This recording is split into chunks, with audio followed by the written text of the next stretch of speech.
ओम श्री गणेशाय नमः। ओम नमः शिवाय।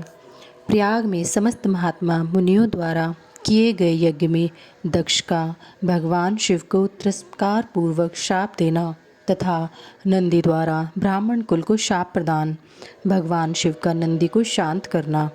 ब्रह्मा जी कहते हैं, नारद, पूर्व काल में समस्त महात्मा मुनि प्रयाग में एकत्र हुए थे। वहाँ सम्मिलित हुए उन सब महात्माओं का विधि विधान से एक बहुत बड़ा यज्ञ हुआ। उस यज्ञ में सनकादि सिद्धगण, देव ऋषि, प्रजापति, देवता तथा ब्रह्म का साक्षात्कार करने वाले ज्ञानी भी पधारे थे।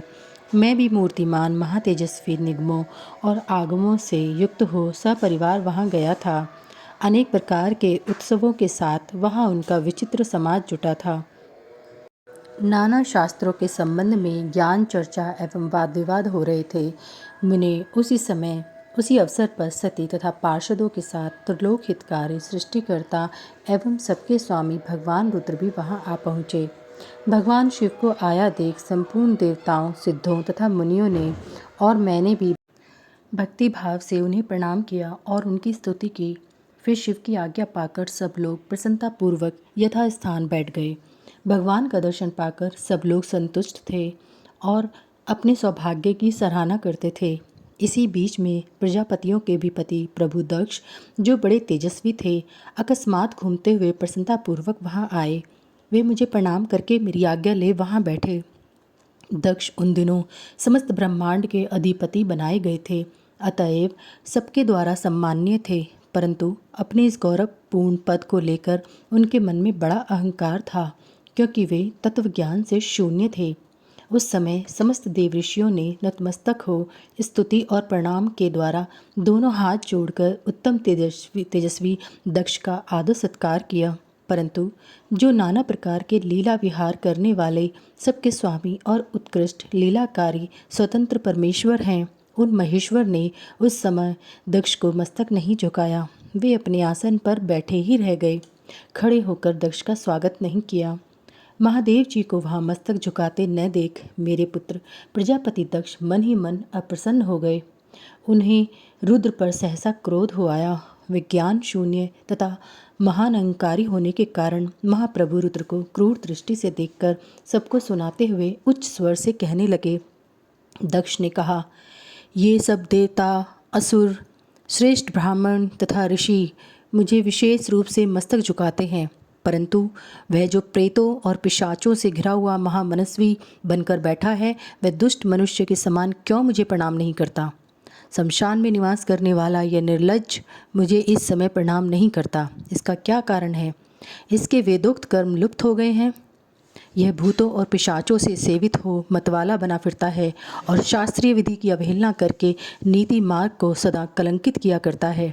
इसके साथ रहने वाले या इसके अनुसरण करने वाले लोग पाखंडी, दुष्ट, पापाचारी तथा ब्राह्मण को देखकर उद्दंडतापूर्वक उसकी निंदा करने वाले होते हैं। यह स्वयं ही स्त्री में आसक्त रहने वाला तथा रति कर्म में ही दक्ष है, अतः मैं इसे शाप देने को उद्यत हुआ हूँ। यह रुद्र चारों वर्णों से पृथक और कुरूप है, इसे यज्ञ से बहिष्कृत कर दिया जाए। यह शमशान में निवास करने वाला तथा उत्तम कुल और जन्म से हीन है, इसलिए देवताओं के साथ यह यज्ञ में भाग न पाए। ब्रह्मा जी कहते हैं, नारद, दक्ष की कही हुई ये बात सुनकर भृगु आदि बहुत से महर्षि रुद्रदेव को दुष्ट मानकर देवताओं के साथ उनकी निंदा करने लगे। दक्ष की बात सुनकर नंदी को बड़ा रोष हुआ, उनके नेत्र चंचल हो उठे।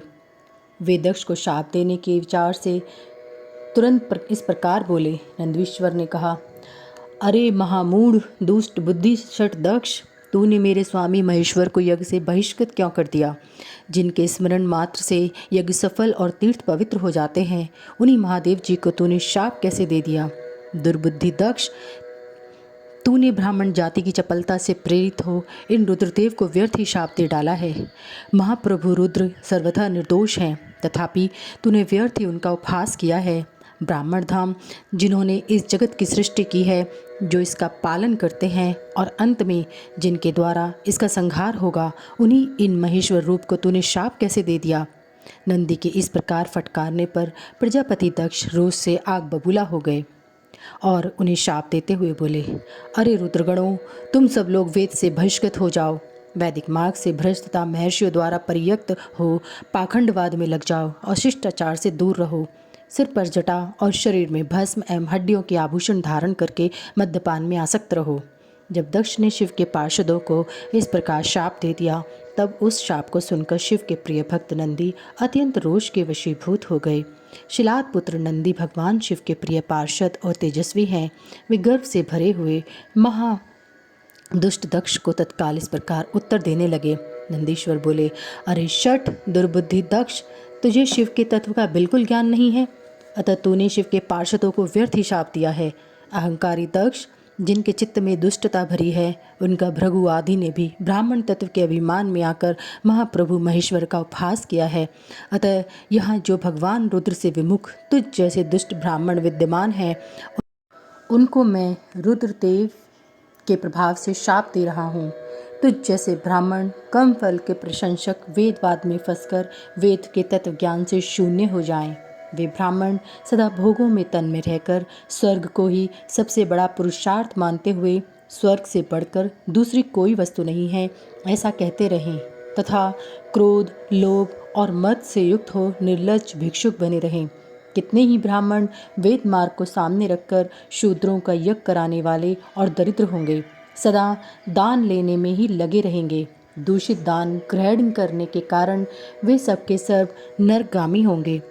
दक्ष, उनमें से कुछ ब्राह्मण तो ब्रह्म राक्षस भी होंगे, जो परमेश्वर शिव को सामान्य देवता समझकर उनसे द्रोह करता है। वह दुष्ट बुद्धि वाला प्रजापति दक्ष तत्व ज्ञान से विमुख हो जाए। यह विषय सुख की इच्छा से कामना रूपी कपट से युक्त धर्म वाले गृहस्थ आश्रम में आसक्त रहकर कर्म कांड का तथा कर्म फल की प्रशंसा करने वाले सनातन वेदवाद का ही विस्तार करता रहे। इसका आनंददायी मुख नष्ट हो जाए, यह आत्मज्ञान को भूलकर पशु के समान हो जाए तथा यह दक्ष कर्म भ्रष्ट हो शीघ्र ही बकरे के मुख से युक्त हो जाए।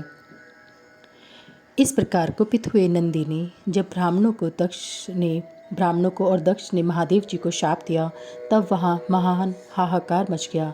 नारद, मैं वेदों का प्रतिपादक होने के कारण शिव तत्व को जानता हूँ, इसलिए दक्ष का वह शाप सुनकर मैंने बारंबार उसकी तथा भृगु आदि ब्राह्मणों की भी निंदा की। सदाशिव महादेव जी भी नंदी की यह बात सुनकर हंसते हुए मधुर वाणी में बोले।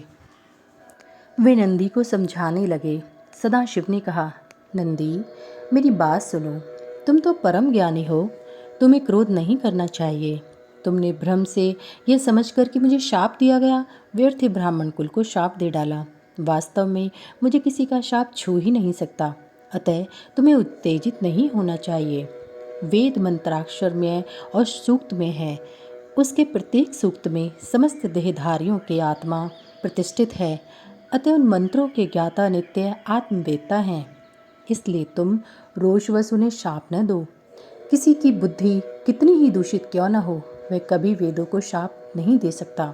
इस समय मुझे शाप नहीं मिला है, इस बात को तुम्हें ठीक ठाक समझना चाहिए। महामते, तुम सनकादि सिद्धों को भी तत्व ज्ञान का उपदेश देने वाले हो, अतः शांत हो जाओ। मैं ही यज्ञ हूँ, मैं ही यज्ञ कर्म हूँ, यज्ञों के अंगभूत समस्त उपकरण भी मैं ही हूँ। यज्ञ की आत्मा मैं हूँ, यज्ञ परायण यजमान भी मैं हूँ और यज्ञ से बहिष्कृत भी मैं ही हूँ। यह कौन, तुम कौन और ये कौन, वास्तव में सब मैं ही हूँ। तुम अपनी बुद्धि से इस बात का विचार करो। तुमने ब्राह्मणों को व्यर्थ ही शाप दिया है। महामते, नंदी, तुम तत्व ज्ञान के द्वारा प्रपंच रचना का बाध करके आत्मनिष्ठ ज्ञानी एवं क्रोध आदि से शून्य हो जाओ। ब्रह्मा जी कहते हैं, नारद, भगवान शंभु के इस प्रकार समझाने पर नंदिकेश्वर विवेक परायण हो क्रोध रहित एवं शांत हो गए। भगवान शिव भी अपने प्राण प्रिय पार्षद नंदी को शीघ्र ही तत्वज्ञान का बोध कराकर प्रथम गणों के साथ वहाँ से प्रसन्नतापूर्वक अपने स्थान को चल दिए। इधर रोषावेश से युक्त दक्ष भी ब्राह्मणों से घिरे हुए अपने स्थान को लौट गए, परंतु उनका चित्त शिवद्रोह में ही तत्पर था उस समय रुद्र को शाप दिए जाने की घटना का स्मरण करके दक्ष सदा महान रोष से भरे रहते थे। उनकी बुद्धि पर मूढ़ता छा गई थी। वे शिव के प्रति श्रद्धा को त्याग कर शिव पूजकों को की निंदा करने लगे। तात, नारद इस प्रकार परमात्मा शंभु के साथ दुर्व्यवहार करके दक्ष ने अपनी जिस दुष्ट बुद्धि का परिचय दिया था वह मैंने तुम्हें बता दी। अब तुम उनकी पराकाष्ठा को पहुंची हुई दुर्बुद्धि का वृत्तांत सुनो, वह मैं बता रहा हूँ। अध्याय 26 समाप्त।